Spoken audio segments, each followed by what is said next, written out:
ಇವತ್ತು healthy and tasty veg paneer roll ಮಾಡೋಣ. ತುಂಬ ಎಲ್ಲ ಬೇಸಿಕ್ಕಾಗಿ ಕ್ಯಾರೆಟು, ಪನ್ನೀರು, ಟೊಮ್ಯಾಟೊ, ಈರುಳ್ಳಿ ಇಷ್ಟು ಬೇಕಾಗಿರುತ್ತೆ.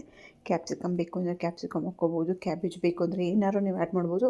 ಇಲ್ಲ ಬರೀ ಪನ್ನೀರಲ್ಲಿ ಮಾಡ್ತೀನಿ ಅಂದರೆ ಅದು ಚೆನ್ನಾಗಿರುತ್ತೆ, ಏನಾದರೂ ಮಾಡ್ಕೋಬೋದು. ಹಂಗೆ ಗಟ್ಟಿ ಮೊಸರಿದ್ರೆ ತುಂಬ ಚೆನ್ನಾಗಿ. ಇನ್ ಕೇಸ್ ಗಟ್ಟಿ ಮೊಸರಿಲ್ಲಾದರೆ ಮೊಸರನ್ನ ತೊಗೊಂಡು ಚೆನ್ನಾಗಿ ನಂದಿನಿ ಮೊಸರನ್ನ ಬೀಟ್ ಮಾಡಿಕೊಂಡು ಬೇಸಿಕ್ ಮಸಾಲ, ಗರಂ ಮಸಾಲ, ಧನಿಯಾ ಪುಡಿ, ಜೀರಾ ಪೌಡ್ರು, ಖಾರದ ಪುಡಿ, ರುಚಿಗೆ ತಕ್ಕಷ್ಟು ಉಪ್ಪು, ಸ್ವಲ್ಪ ಕಸೂರಿ ಮೇಥಿ ಇದ್ದರೆ ಕಸೂರಿ ಮೇಥಿ ಹಾಕಿ ಪನ್ನೀರ್ ಮಾತ್ರ ನೀವು ಈ ರೀತಿ ಮ್ಯಾರಿನೇಟ್ ಮಾಡಿ 10 ನಿಮಿಷ ಬಿಟ್ಬಿಡಿ. ಇನ್ನೊಂದು ಪ್ಯಾನಲ್ಲಿ ಅದು 10 ನಿಮಿಷ ಆಗೋಷ್ಟರಲ್ಲಿ ನೀವು ತರಕಾರಿ ಹೆಚ್ಚಿಟ್ಕೊಂಡು ಏನೇನು ತರಕಾರಿ ಹೆಚ್ಚಿಟ್ಕೊಂಡಿದ್ರೆ ಅದನ್ನು ಲೈಟಾಗಿ ಫ್ರೈ ಮಾಡ್ಕೋಬೇಕು. ತುಂಬ ಬೇಯಿಸ್ಕೋಬಾರ್ದು, ಸ್ವಲ್ಪ ಕ್ರಂಚಿಯಾಗಿ ತರಕಾರಿಗಳಿದ್ರೆ ಟೇಸ್ಟ್ ಆಗಿರುತ್ತೆ. ರುಚಿಗೆ ತಕ್ಕಷ್ಟು ಉಪ್ಪು ಮತ್ತು ಯಾವ ಮಸಾಲೆನೂ ಇಲ್ಲಿ ಹಾಕೋದು ಬೇಕಿರೋ, ಯಾಕೆಂದರೆ ನಾವು ಮೊಸರಲ್ಲಿ ಮ್ಯಾರಿನೇಟ್ ಮಾಡಿರೋದು ಅದೇ ಸಾಕಾಗುತ್ತೆ.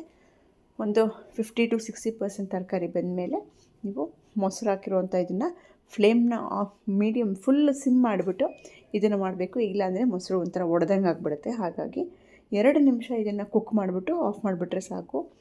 ಹೆಲ್ದಿ ಮಯೋನೋ ಸ್ಮೈಲೇ ಮಾಡಿರೋದು, ನೆಕ್ಸ್ಟ್ ವೀಡಿಯೋಲಿ ಅದನ್ನು ಅಪ್ಲೋಡ್ ಮಾಡ್ತಾಯಿದ್ದೀನಿ. ಹೆಲ್ದಿ ಇನ್ಸ್ಟೆಂಟ್ ಮಯೋ ಹೇಗೆ ಮಾಡೋದು ಅಂತ. ನೀವು ಏನೇನು ಸ್ಟಫಿಂಗ್ಸ್ ರೆಡಿ ಮಾಡ್ಕೊಂಡಿದ್ರಿ ಅದನ್ನು ಚಪಾತಿ ಒಳಗೆ ಇಟ್ಬಿಟ್ಟು ಈ ರೀತಿ ಮತ್ತೆ ಸ್ವಲ್ಪ ಎಣ್ಣೆ ಹಾಕಿ 2 ಕಡೆಯೂ ಬೇಯಿಸ್ಕೋಬೋದು.